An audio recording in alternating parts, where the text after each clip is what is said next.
Bonjour à tous.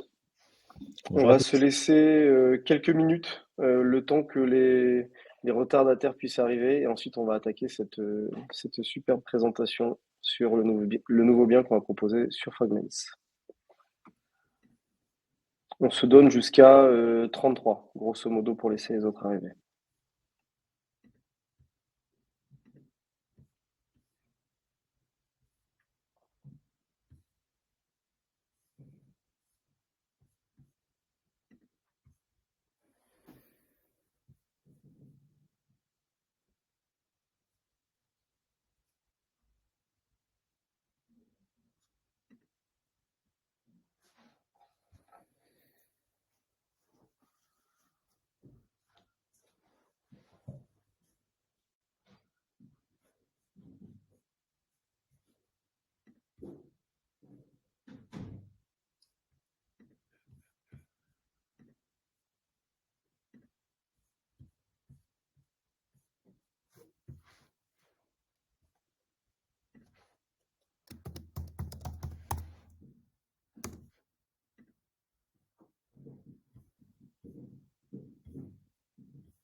Et ça fait 33. Donc c'est parti. Bonsoir à tous. Merci de nous rejoindre pour cette présentation du nouveau bien Le Royal. On va rentrer dans le détail rapidement, mais avant, je suis accompagné de... Antoine, General Manager Fragments. Et Mathieu, bonsoir à tous, responsable sourcing immobilier, groupe Prélo. Et donc moi, je suis Ludovic de Jouancourt, cofondateur de Prélo et Fragments. Du coup, Mathieu, Ouais. tu peux dérouler la slide. Ok. Donc du coup, non, juste la slide d'avant. Je pense que c'est important de rappeler les règles du jeu, le mode de fonctionnement de l'outil. Donc vous voyez en bas à droite de votre écran, vous avez la possibilité d'accéder à la fonction chat. Donc là, c'est les sujets libres, les remarques. Et si vous avez des questions, utilisez la fonction et le widget qui est conçu à cet effet. Donc question qui nous permet ensuite à la fin de la présentation de venir sélectionner les questions qui ont été le plus votées par l'auditoire. Et également, ça nous permettra d'enregistrer spécifiquement les questions qui vous seront envoyées et dont les réponses vous seront envoyées par mail. Maintenant, sans plus attendre, donc déjà, pour rappel, je pense que c'est important de rappeler qui nous sommes. Donc Fragment, c'est une marque du groupe Prélo. Donc Prélo, c'est une entreprise et donc une startup que nous avons fondée avec mon associé Sébastien Gall mi-2021. L'ADN et la vision de cette startup depuis le début, c'est de démocratiser l'accès à la propriété d'une résidence secondaire, mais plus globalement de l'immobilier. Et donc c'est dans la lignée de cette vision que, en début 2023, on a racheté l'entreprise Je rêve d'une maison qui a pour mission de démocratiser l'accès à la propriété dans la résidence principale. Et Fragments, évidemment, s'inscrit dans la lignée de cette vision qui est la démocratisation de l'accès à l'immobilier, et donc à travers l'achat fractionné d'immobilier à haut rendement. On est une startup qui a levé jusqu'à présent 15 millions d'euros. On est une équipe de 42 experts sur toute la chaîne de valeur immobilière, c'est-à-dire trouver les biens, les rénover, les meubler et les gérer. Et on enregistre un historique de plus de 2500 transactions immobilières depuis nos débuts. Avant de rentrer dans le vif du sujet, je me permets de revenir rapidement sur le concept de Fragments qui a été évoqué par Ludovic. Notre vision chez Fragments, c'est vraiment pouvoir rendre accessible un immobilier de caractère à haut rendement et, comme l'a très bien dit Ludovic, démocratiser l'accès à l'investissement immobilier. Pourquoi? Parce qu'on se rend compte aujourd'hui que c'est plus difficile de se faire financer auprès d'une banque avec le contexte actuel. C'est plus difficile également de trouver des projets rentables. C'est plus difficile de savoir où et comment investir. En fait, on observe qu'il y a vraiment un marché immobilier à plusieurs vitesses avec différentes zones, différentes typologies d'actifs aussi. On a des zones comme Paris, comme Lyon, qui sous-performent, -6, -8% sur 12 mois glissants. Des zones à l'inverse qui viennent surperformer la moyenne, par exemple des zones périurbaines. Et pareil sur les typologies d'actifs. On a l'immobilier tertiaire qui est complètement en berne. C'est pour ça que les SCPI aujourd'hui sont en souffrance parce qu'ils sont à dominante tertiaire. Donc voilà, l'idée aujourd'hui, c'est d'avoir une solution à ces problématiques-là. Et nous, on a développé une stratégie d'investissement qui permet de répondre à ces évolutions à la fois conjoncturelles et structurelles. Et c'est une stratégie qu'on a pu éprouver sur la marque Prélo avec les 22 millions d'euros d'actifs qu'on a sous gestion. Concrètement, comment ça se passe? Donc, on vous permet d'investir dans l'immobilier dès 50 euros, de toucher des revenus qui sont reversés trimestriellement et une partie, enfin, on restitue 100% de la plus-value à la sortie. Donc, en fait, on a des équipes sourcing dont Mathieu prend le lead, dont le job est de dénicher les meilleures opportunités du marché immobilier, de les analyser, de les qualifier, de les sécuriser. On vous les propose sur notre site. Vous vous inscrivez, vous investissez à partir de 50 euros ou plus si vous le souhaitez. Concrètement, vous achetez en fait des fragments, enfin ce qu'on appelle des fragments, mais qui sont en réalité derrière le modèle juridique, c'est un modèle obligataire, donc vous achetez des obligations. Derrière, vous touchez vos revenus, reversés, comme je le disais, trimestriellement, en fonction de votre quote-part. Et ensuite, vous touchez à la sortie la plus-value potentielle à la revente. Horizon d'investissement, 8 ans. On estime que c'est la durée optimale pour laisser le sous-jacent se revaloriser et maximiser le retour sur investissement de l'opération. Néanmoins, pour les personnes les plus impatientes, je dirais, ou en tout cas qui souhaiteraient liquider une partie de leur investissement, chose qu'il n'est pas possible de faire en immobilier direct en réalité, sauf si on investit via une société. On développe, on est en train de structurer avec donc des avocats un marché de gré à gré, une sorte de Le Bon Coin, dans lequel offre et demande pourraient se rencontrer et donc dans lequel vous pourriez revendre une partie ou la totalité de vos fragments avant l'horizon d'investissement qu'on a défini qui est de 8 ans. Et en attendant la mise en place de ce marché de gré à gré, on a inséré une clause de liquidité dans les termes et conditions de nos obligations qui nous oblige à vous racheter vos obligations si vous nous en faites la demande avec une décote de 3%. Voilà. Et chose importante également, mais je ne vais pas trop m'attarder là-dessus parce que ça devient un petit peu technique, il y a une garantie évidemment pour vous protéger, une sûreté pour protéger, donc c'est un nantissement des parts de la société qui détient le bien. On peut passer à la slide suivante, Matt. Merci Antoine, et je prends la suite du coup pour vous présenter le projet dont la collecte va démarrer dès demain. Il s'agit d'un appartement. Cette fois, on avait démarré le projet Fragments avec une grande maison. Cette fois, c'est un appartement T2 dans le secteur des Châteaux de la Loire. Pourquoi cette zone pour démarrer? Il y a une concentration d'activités touristiques sur le secteur des Châteaux de la Loire qui est extrêmement importante. Si on cumule toutes les entrées annuelles des principaux sites des Châteaux de la Loire, c'est 6 millions de visiteurs par an. Il y a un dynamisme immobilier en termes d'évolution du prix du mètre carré, en termes de tension locative, qui est extrêmement positif et qui a très bien résisté à l'augmentation des taux, notamment sur la ville de Blois, où se trouve l'appartement qui est l'objet de la discussion aujourd'hui. Donc, on se situe à Blois, on se situe dans l'hyper-centre-ville de Blois. On est à proximité immédiate, à pied de tous les sites touristiques de la ville. On est à moins de 10 minutes du château de Blois. On est à 1 minute de la cathédrale. Si vous voyez la petite carte qui s'affiche là, donc l'emplacement de l'appartement, c'est l'étoile rouge. Et du coup, Blois, c'est une ville qui prend de la valeur énormément de valeur sur les 10 dernières années. Là, on affiche, alors sur 5 ans aussi, on est à plus 31% sur le prix du mètre carré. C'est aussi une ville qui continue de prendre de la valeur en période d'augmentation des taux et qui a pris plus de 4% sur les 12 derniers mois. Pour l'appartement lui-même, on est sur un 2 pièces de 49 mètres carrés Vous avez un petit plan juste ici, donc on rentre par la cuisine. On a une chambre indépendante, un grand séjour et une salle d'eau avec WC. Il est situé dans une petite copropriété de 3 niveaux. Il y a 9 lots dans l'immeuble qui est extrêmement bien entretenu. On est en chauffage collectif, on a une chaudière neuve qui a été installée en 2022. Donc tout est en parfait état. Il y a aussi un joli jardin commun dans la copropriété. On a un bon DPE en l'état.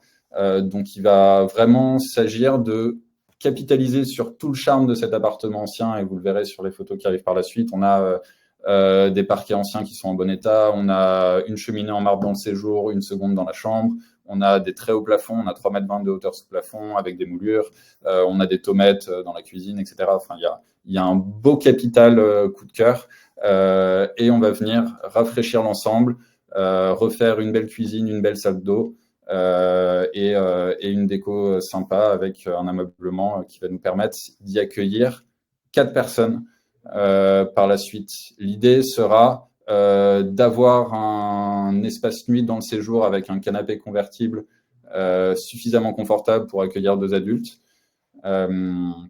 Et après, on va faire nos rafraîchissements, faire une jolie déco.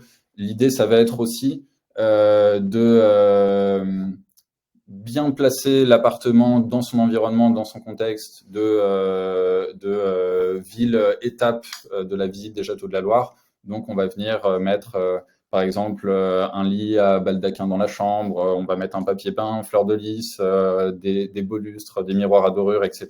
pour rappeler un peu cette ambiance château et être particulièrement attractif par rapport à la concurrence sur les plateformes de location saisonnière.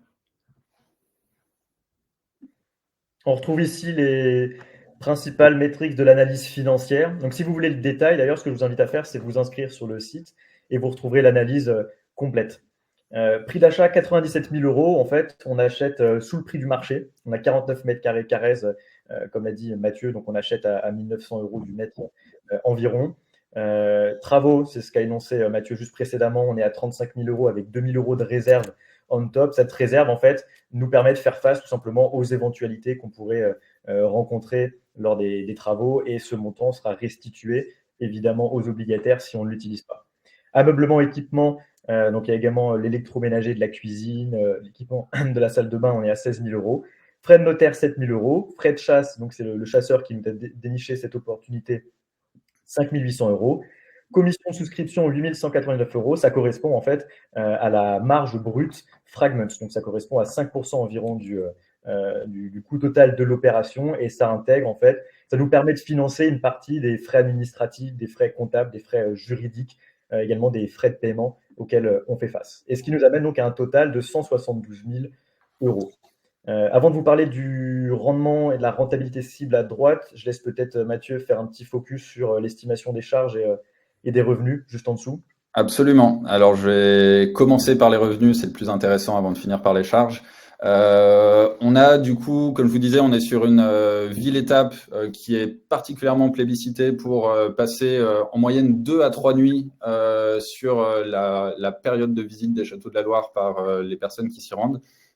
Donc, on a énormément de biens intéressants à étudier, et on a pu avoir un benchmark très précis pour faire notre estimation pour ce bien. Donc, on a sélectionné 9 comparables dans un rayon de 400 mètres de notre appartement, avec des surfaces à plus ou moins 5 mètres carrés de notre surface, et une capacité d'accueil de 4 personnes, tous des T2, un standing relativement proche. Tous ces comparables-là, ils font entre 19 000 et 23 000 € de revenus par an. Nous, on sait, de par ce qu'on prévoit, de par la rénovation qu'on souhaite faire, de par le charme de notre appartement, qu'on sera plutôt dans le haut du panier par rapport à ces comparables-là en termes d'attractivité sur les plateformes de location. Comme à notre habitude, on fait une estimation conservatrice et on se place au milieu, à la moyenne de ces comparables en taux d'occupation, en valeur de location de nuitée. Et du coup, ça nous amène aux 21 000, un peu plus de 21 000 € par an de revenus hors frais de ménage qui sont payés directement sur la plateforme par les locataires qu'on vous annonce maintenant. Sur les charges, donc on a ces 5 500 € par an de charges.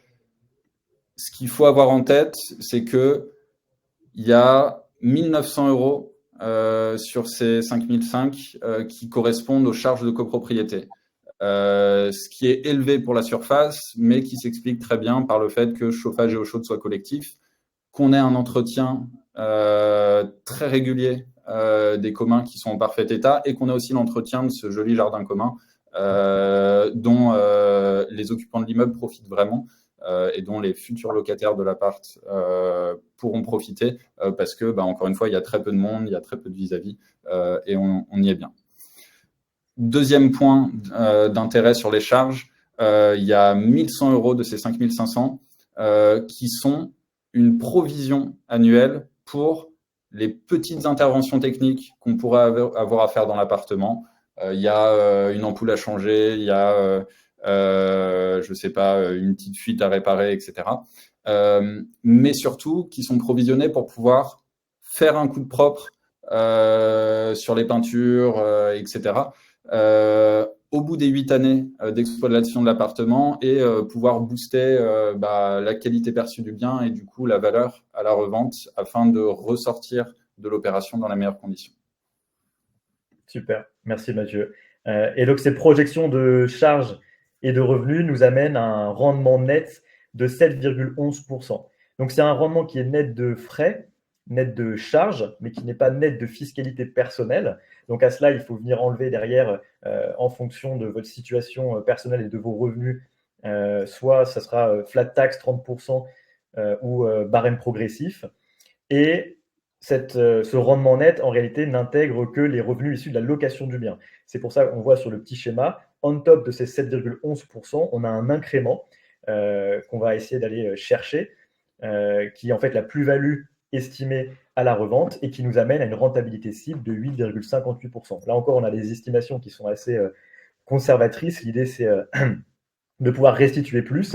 Voilà, on ne prend pas de frais sur la plus-value qu'on va pouvoir sortir. On restitue 100% de ce qu'on va pouvoir toucher, minoré de l'impôt sur les sociétés. Donc tout ça, les frais, les charges, les impôts, etc., sont déjà intégrés dans ce rendement net et dans cette rentabilité cible nette. Voilà.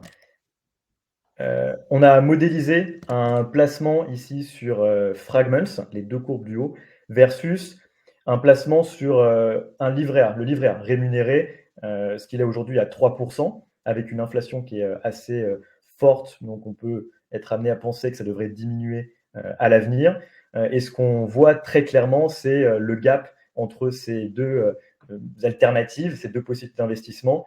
L'horizon de placement ici est 8 ans et avec un capital de départ de 1 000 €. La courbe du bas, c'est donc le livret A, rémunéré à 3% par an. Donc la première année, on met 1 000 €, on touche 30 €. La deuxième année, on touche 3% de 1 030 €, etc. Donc on bénéficie des intérêts composés.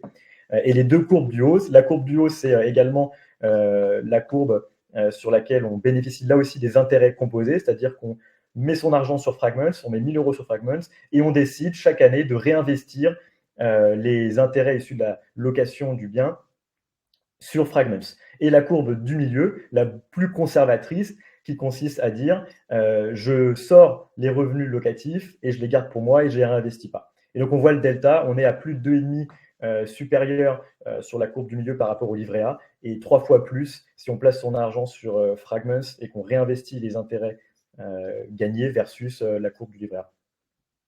Voilà. On a fait le tour. Ce que je vous invite à faire, ce que je vous disais tout à l'heure, c'est vous rendre sur le site fragments.homes. Sur ce site, vous aurez une liste, alors non exhaustive, mais d'éléments intéressants sur les caractéristiques du bien, sur d'autres informations également sur la localisation. Ce que vous retrouvez à droite, c'est ce qu'on appelle le simulateur Fragments, qui vous permet de modéliser votre investissement.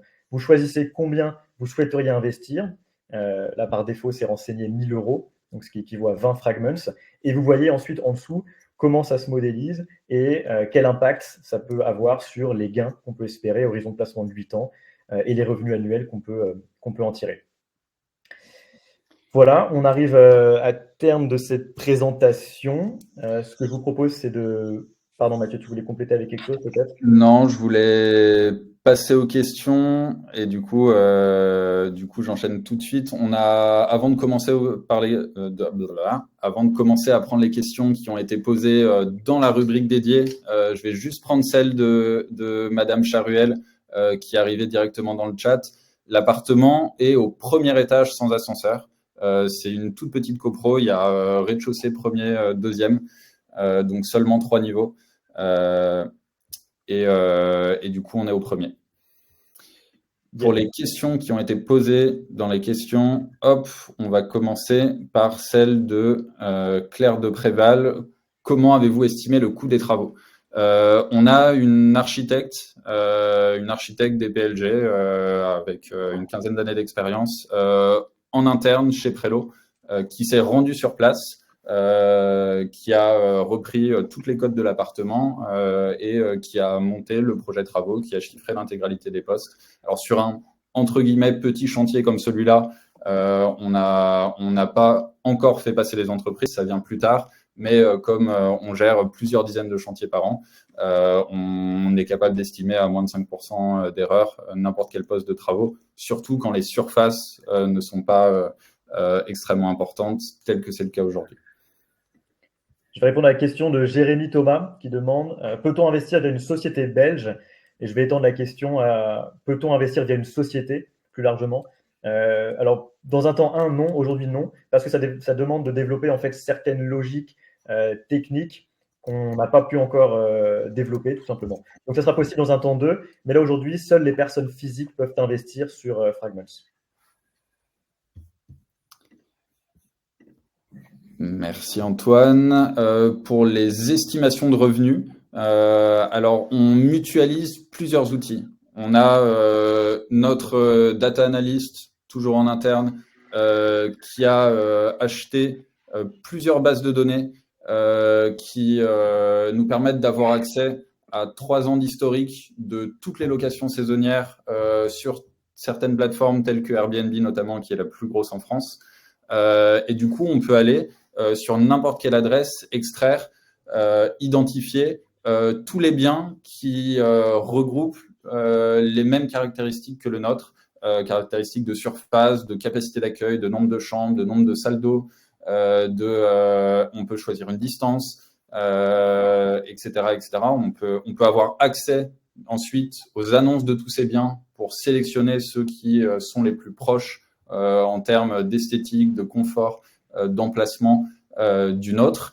Et une fois qu'on a sélectionné les biens dont on souhaitait faire l'analyse financière, on va pouvoir accéder individuellement et de manière moyennisée à la valeur de location de toutes les nuitées louées pour ces biens sur les 12 derniers mois glissants, ainsi que le taux d'occupation de ces biens sur tous les mois de l'année, sur les 12 derniers mois glissants, ainsi que la durée moyenne de séjour, etc. Énormément de données, du coup, on a cet outil-là développé en interne et on le mutualise avec un second outil externe cette fois, qui existe, un outil américain qui existe depuis de nombreuses années. Et on va confronter ces données pour arriver à une estimation moyenne.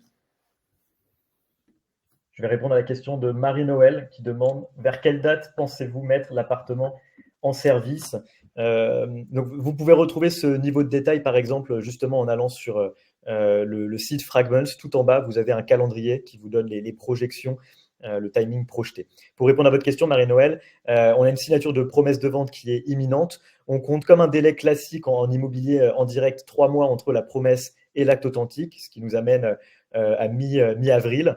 Ensuite, on opère 1 mois de travaux, mi-mai, et ensuite on met en location dans la foulée une fois que c'est bon. Donc mi-mai, théoriquement, on est bon. Si c'est plus tôt, si on est capable d'aller chez le notaire plus tôt, on ira plutôt chez le notaire.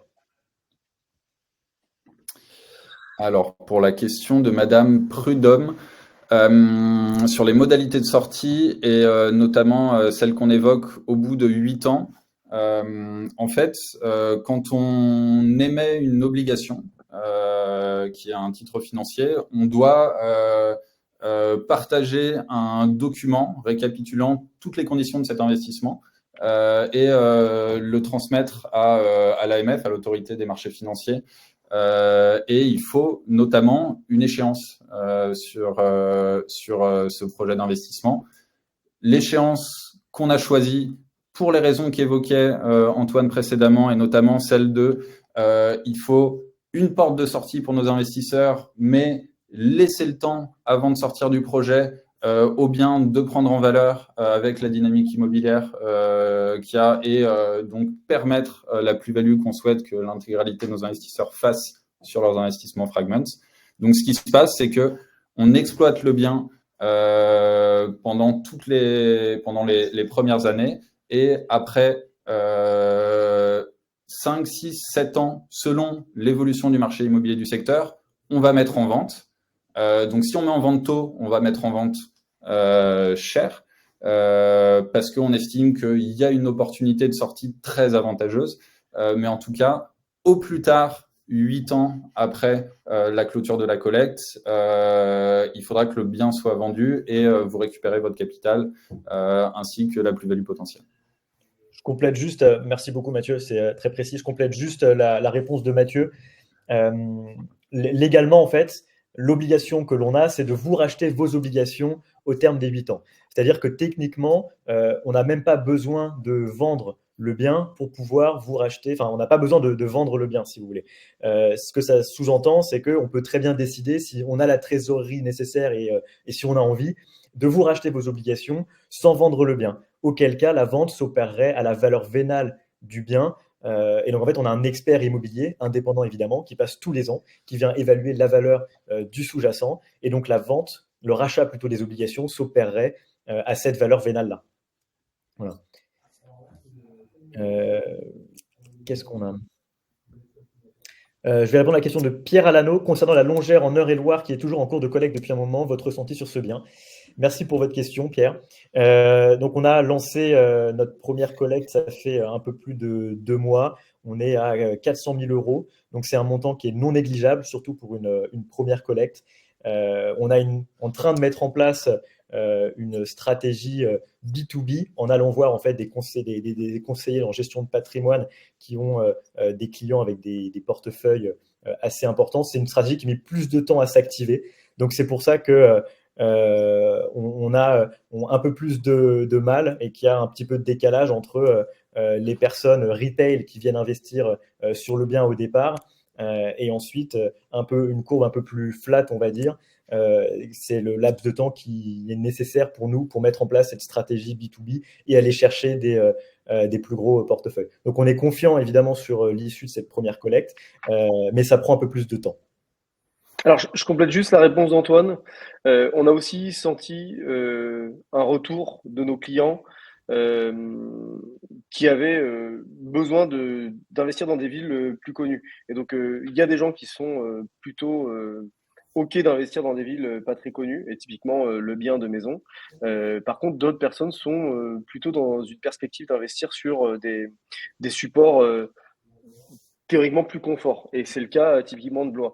Donc l'idée, c'était quand même de pouvoir panacher l'offre de biens qu'on propose à nos clients pour être capable de répondre aux attentes de tout le monde, toujours en respectant la thèse que nous avons construite depuis le début. Donc c'est juste c'est une forme de diversification sur la thèse que nous avons définie. Alors, je vais prendre, merci Ludo, la réponse de Monsieur Gilardi sur les éventuelles restrictions légales sur la location courte durée.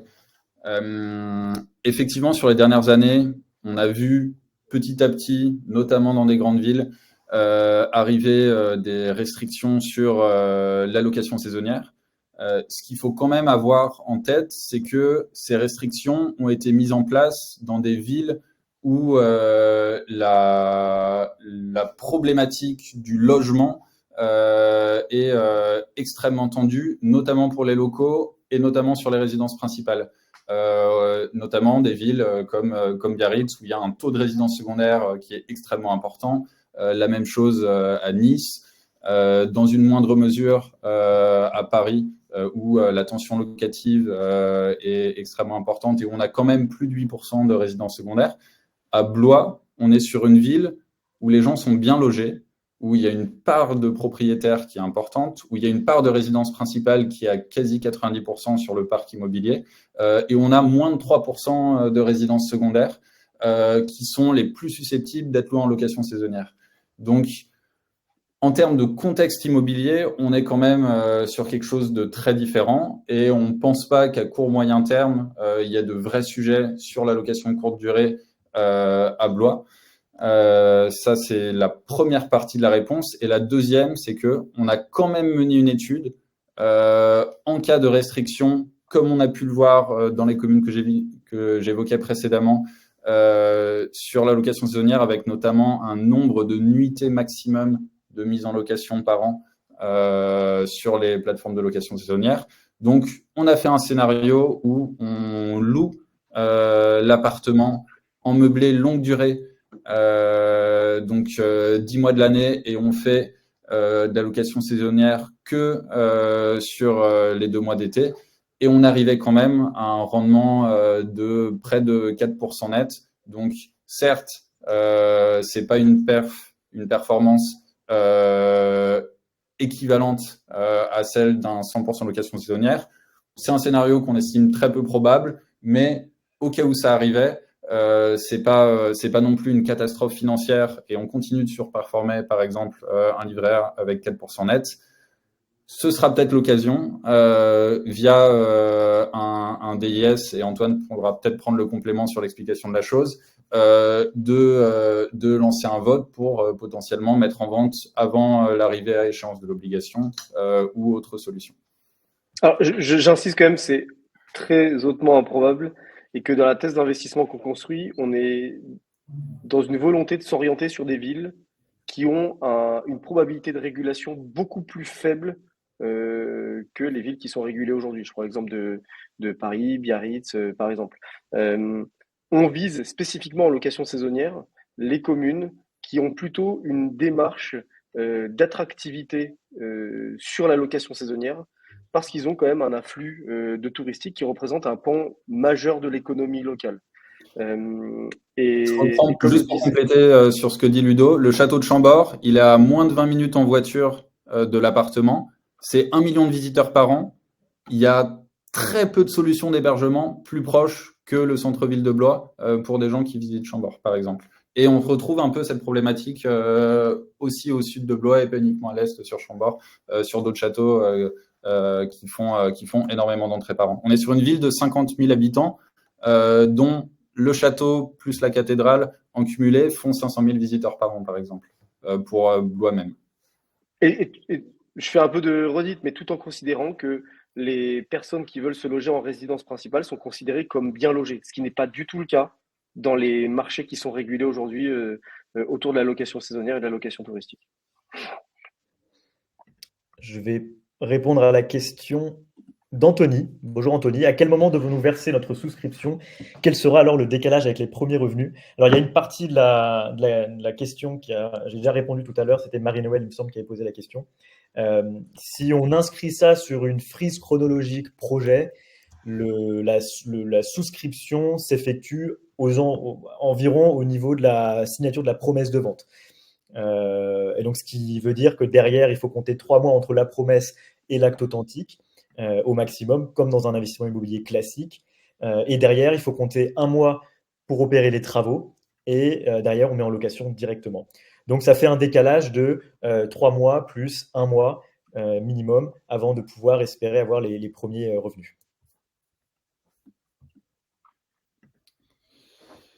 Merci Antoine. Je vais prendre la nouvelle question de Monsieur Gilardi sur le stationnement proche de l'appartement. Il y a plusieurs parkings collectifs extérieurs gratuits dans le centre-ville de Blois ou à proximité immédiate. Et il y en a notamment un sur les quais de la Loire.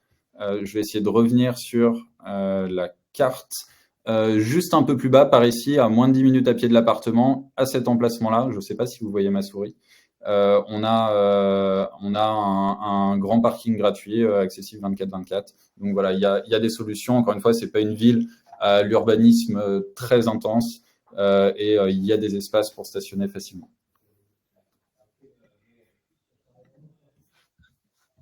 Il y a des questions pour toi, Matt. Enfin, je veux bien y répondre, mais je pense que tu seras plus pertinent dans ta réponse sur les locations notamment. Absolument, Madame Prudhomme. Qui gère les locations? Les charges d'un professionnel sont-elles déjà incluses dans les charges? Quelle est la marge d'augmentation des charges année après année? Je vais les prendre dans l'ordre. Au sein du groupe Prélo, on a une activité de conciergerie. On gère aujourd'hui 22 millions d'euros d'actifs immobiliers partout en France. Donc, on est structuré et staffé en termes de prestataires locaux pour prendre en charge la gestion de l'appartement, mais aussi le revenue management, toute la partie marketing, diffusion des annonces, etc. C'est une société qui va détenir le bien et la société, sur les revenus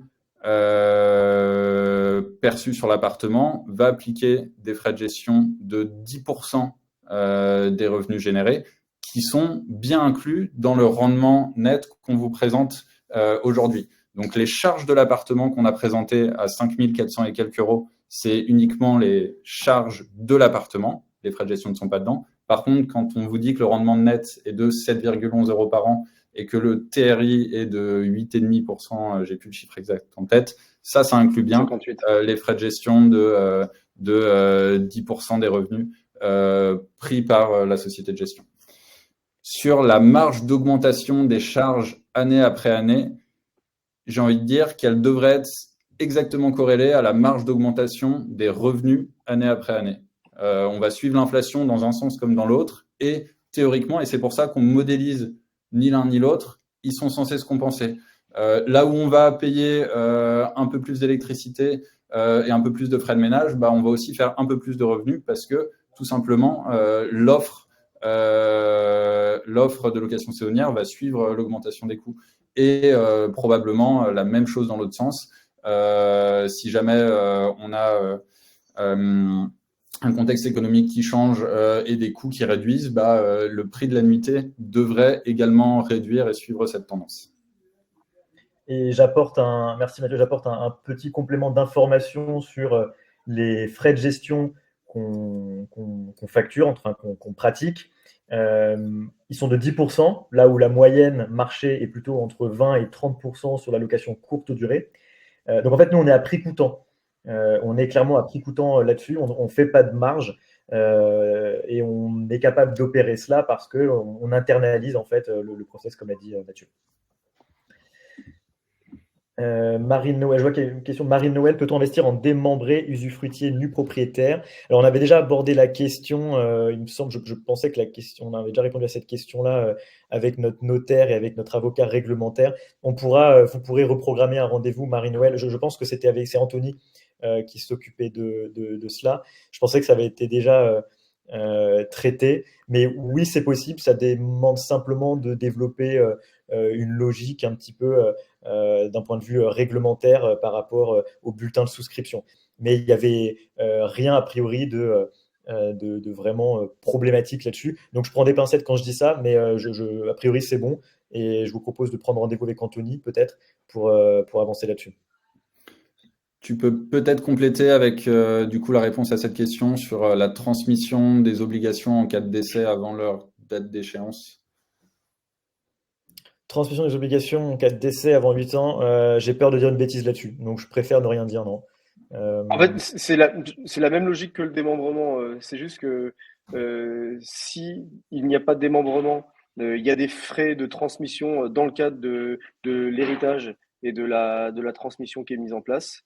Mais il n'y a pas d'obligation à solder les obligations avant 8 ans.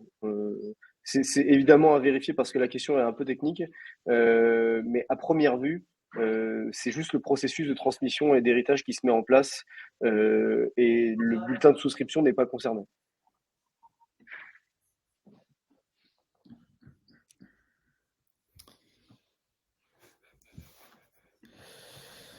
Alors, de nombreux visiteurs des châteaux de la Loire sont à vélo. Y a-t-il une solution pour garder des vélos dans la copropriété, oui, on a justement ce jardin commun avec un espace dans lequel c'est tout à fait possible d'entreposer et d'accrocher son ou ses vélos quand on prend quelques nuits dans l'appartement pour faire les châteaux de la Loire à vélo.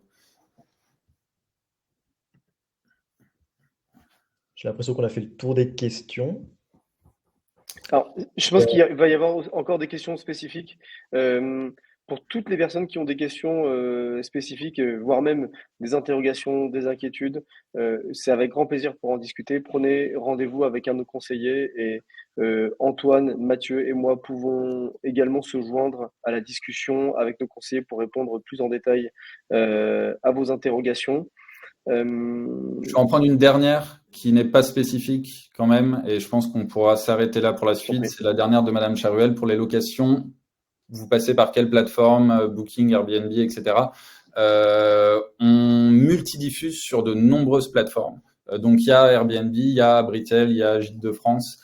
Il y en a un certain nombre. On a des outils professionnels de gestion. On a un channel manager qui nous permet d'avoir un calendrier unique sur lequel on réunit l'ensemble des réservations qu'on prend sur les différentes plateformes ou qu'on prend en direct, sachant que notre objectif, toujours dans le but de maximiser le rendement pour les investisseurs, c'est au fur et à mesure que le bien tourne, de pousser nos clients locataires Airbnb qui souhaiteraient revenir à passer en direct et de sortir au maximum des frais pris par les différentes plateformes comme Airbnb pour encore gagner sur le rendement de l'appartement.